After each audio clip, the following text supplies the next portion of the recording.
Hello everyone, আসসালামু আলাইকুম। Me and মাইসন চ্যানেলের পক্ষ থেকে আমার সকল ভিউয়ার্সদেরকে জানাই আন্তরিক শুভেচ্ছা। কেমন আছো তোমরা? আই হোপ সকলেই ভালো আছো। আল্লাহর রহমতে তোমাদের দোয়া ও ভালোবাসায় আমিও ভালো আছি আলহামদুলিল্লাহ। দূর দূরান্ত দেশ বিদেশ যে যেখান থেকে আমার ভিডিওটি দেখতেছো অবশ্যই একটা লাইক দিয়ে ভিডিওটি দেখা কন্টিনিউ করবে। তো ভিডিওর শুরুতে আমি তোমাদেরকে কতগুলা সবজি দেখাচ্ছি।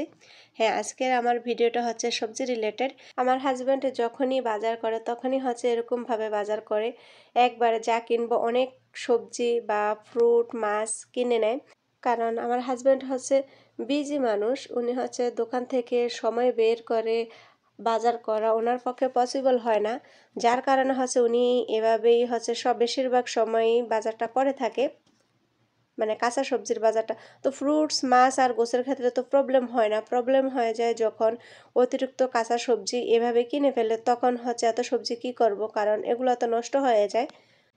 সবজিগুলো যাতে নষ্ট না হয়, তো আমি সব সময় এরকমভাবে সংরক্ষণ করে রাখি সবজি। আমি কিভাবে আমার সবজির বাজার গুছিয়ে রাখি এবং অতিরিক্ত যে সবজিগুলো বেশি নিয়ে আসে ওইগুলা কিভাবে সংরক্ষণ করি আমার আজকের ভিডিওতে তোমরা দেখতে পারবে। তো আমরা যেহেতু প্রবাসে আছি, আমার হাজব্যান্ড যেহেতু বিজি, তো এরকম বিজি যারা আছেন তারা যারা দেখা যায় গাড়ি চালায়, তারপর এরকম আমার হাজব্যান্ডের মতো দোকানদার বা চাকরিজীবী, তো আপনারা চাইলে এভাবে সবজির বাজার করতে পারেন। কারণ প্রতিদিন প্রতিদিন সবজি কেনার চেয়ে একদিন যদি আপনি বেশি করে সবজি কিনে নেন, তাহলে দেখা যায় আপনার প্রতিদিন বাজার করাতে হয় না, আর আপনার সময়টাও বেঁচে যায়। তাছাড়া যখন বিভিন্ন দোকানে সবজির দোকানে ডিসকাউন্টে থাকে, তখন আপনারা ডিসকাউন্টে এভাবে সবজির বাজার করতে পারেন। বা যারা রিয়াদে আছেন তারা ভাতা মার্কেটে গিয়ে এভাবে সবজি কিনে নিয়ে আসতে পারেন একবারে। এতে করে আপনারা টাকাটাও অনেকটা কম লাগবে সবজির বাজার, কারণ ভাতা সবজির দাম অনেক কম, বা সব কিছুর দামই মোটামুটি কম থাকে।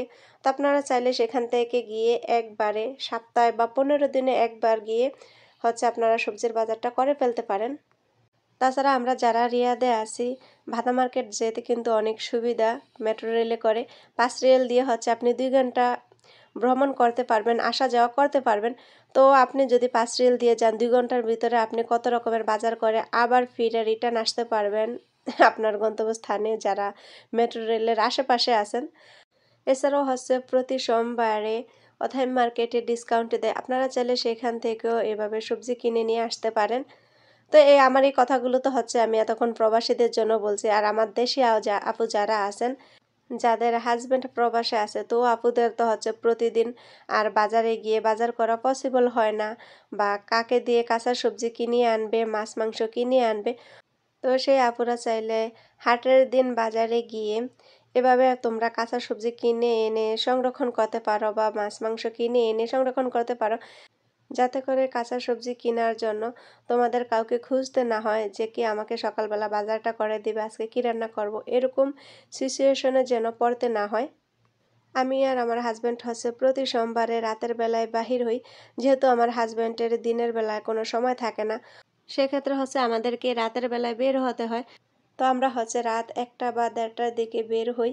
বের হয়ে আমরা আমাদের যে প্রয়োজনীয় জিনিসগুলো আছে কিনে নিয়ে আসি অথাইম থেকে, যেমন আমাদের ফ্রুটস এবং কাঁচা সবজি, চাল, আমাদের টুকিটাকি যা কিছু দরকার হয় ওইগুলো আমরা কিনে নিয়ে আসি।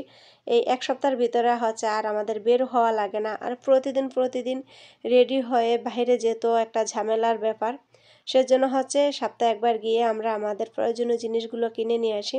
আর এভাবে কিনে নিয়ে আসলে আমার হাজব্যান্ডেরও একটা প্যারা থাকে না, ও শান্তিমতো দোকান চালাতে পারে, আর আমারও কি রান্না করব এরকম একটা টেনশন থাকে না। আর সবসময় আমি সবজি কিনে আনলে এভাবে সবজিগুলো সুন্দরভাবে কেটে কুটে ফ্রিজে রেখে দেই। যেগুলো অতিরিক্ত হয়ে যায় সেগুলো একটু ভাপ দিয়ে আমি ফ্রোজেন করে রাখি, আর যেগুলো দেখা গেছে যে নষ্ট হবে না, আমি 3-4 দিনের ভিতরে খেয়ে ফেলতে পারবো, সেগুলো আমি নর্মাল ফ্রিজে রেখে দেই। আর এভাবে কেটে কুটে রাখলে কিন্তু আমার কাজটা অনেক সহজ হয়ে যায়। রান্নার টাইমে কাটাকুটির যে একটা ঝামেলা থাকে, আমার কিন্তু সেই ঝামেলাটা আর করতে হয় না। আমি কিন্তু খুব সহজেই খুব তাড়াতাড়ি রান্না করে ফেলতে পারি বা অন্য কাজ করতে পারি। তো তোমরাও চাইলে আমার মতো এভাবে করে তোমাদের 10 থেকে 12 দিনের কাজ তোমরা করে ফেলতে পারো। তোমাদের সাথে কথা বলতে বলতে আমার কাটাকুটির কাজ কিন্তু প্রায় শেষের দিকে। লাউগুলোকে আমি এভাবে কেটে বক্সে ভরে নর্মাল ফ্রিজে রেখে দিব। এগুলো আমি আর সিদ্ধ করব না, কারণ এগুলো যদি সিদ্ধ করি তাহলে লাউয়ের ভিতরে যে টেস্টটা আছে ওটা কিন্তু চলে যাবে, খেতে তখন আর ভালো লাগবে না রান্না করলে। সব সবজি কিন্তু ডিপ ফ্রিজে ফ্রোজেন করা যায় না, আর ফ্রোজেন করলে কিছু কিছু সবজির ভিতরে সেরকম টেস্ট পাওয়া যায় না রান্না করার পরে। তো সেই সবজিগুলো ডিপ ফ্রিজে না রাখাই ভালো, ওই সবজিগুলো আগে দিয়ে খেয়ে ফেলাই ভালো, সবচেয়ে ভালো আর কি। তো এখন আমি ক্যাপসিকামগুলো ছোট ছোট পিস করে এগুলো আমি নর্মালে রাখবো, যেহেতু এখানে কম, বেশি হইলে ডিপ ফ্রিজে রেখে দিতাম, কিন্তু না, এখন অল্প পরিমাণে যেহেতু এগুলো নর্মালে রেখে আমার খাওয়া হয়ে যাবে। এখন বলবা যে লেবু কেন কাটা, লেবু কি কেটে রাখতে হয়? না, লেবু কাটা মানে আমি আমার একটা কাজ গুছিয়ে রাখি। আমার হাজব্যান্ড প্রতিদিন রাতে লেবু খায়, আর শরবতে বানিয়ে রাখতে হয়, চিরার শরবত। তো সেজন্য লেবুটা যদি কাটা থাকে তাহলে আমি খুব তাড়াতাড়ি শরবতটা বানিয়ে ফেলতে পারি, আর খাওয়ার টাইমে নামিয়ে ফেলতে পারি। প্রতিদিন প্রতিদিন লেবু কাটতে আমার ভালো লাগে না, আর লেবু কাটতে আমার মনে থাকে না। তখন কি খাইতে বসলে তারপরে সেখান থেকে উঠে লেবু কাটতে হয়। আমার এই সমস্যার কারণে আমি লেবুগুলো কেটে তারপর ফ্রিজে রেখে দেই।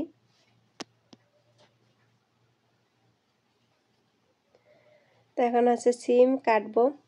সিমগুলো আমি ছোট ছোট টুকরো করে কেটে তারপর এগুলো বক্সে রাখবো। এগুলো আর আমি ডিপ ফ্রিজে রাখবো না, কারণ সিম বেশি দিন থাকলে খেতে ভালো লাগে না।